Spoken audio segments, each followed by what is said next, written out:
বাংলাদেশের কিংবদন্তি অভিনেত্রী ডলি জহুর নিজের অভিনয় দক্ষতা দিয়ে দর্শকদের মনে জায়গা করে নিয়েছেন। সম্প্রতি এক সাক্ষাৎকারে সোশ্যাল মিডিয়ায় দর্শকদের নেতিবাচক মন্তব্যে নিজের গভীর ক্ষত ও আক্ষেপের কথা জানিয়েছেন এই গুণী শিল্পী।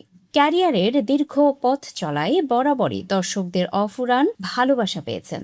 তবে বর্তমান সময়ে সোশ্যাল মিডিয়া কালচার তাকে ভাবিয়ে তুলেছে। ডলি জহুর আক্ষেপ করে বলেন, আজকাল আমার দর্শক আমাকে আর ভালোবাসে না বলেই পট করে একটা কমেন্ট করে, এবং সেই কমেন্টে যে একটা মানুষের ভিত নড়ে যেতে পারে সেটা তারা বুঝতে পারে না। তিনি আরো বলেন, এই দুঃখটা নিয়ে আমি মরব, 50 বছর হলেও কি হবে। আমার আসলে এখানে বড় কষ্ট আছে।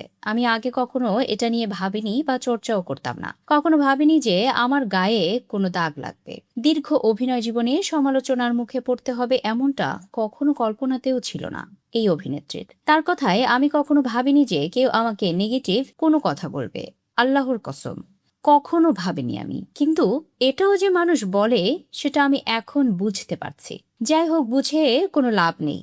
ভালো নাও বাসতে পারে।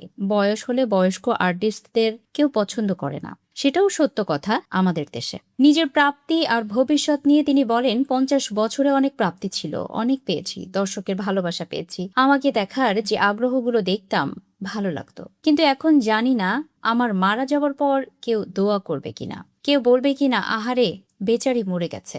তখন তো দেখতেও পাবো না, জানতেও পারবো না। যাই হোক, সেটা বাদ দাও, ওসব কথা বলে লাভ নেই।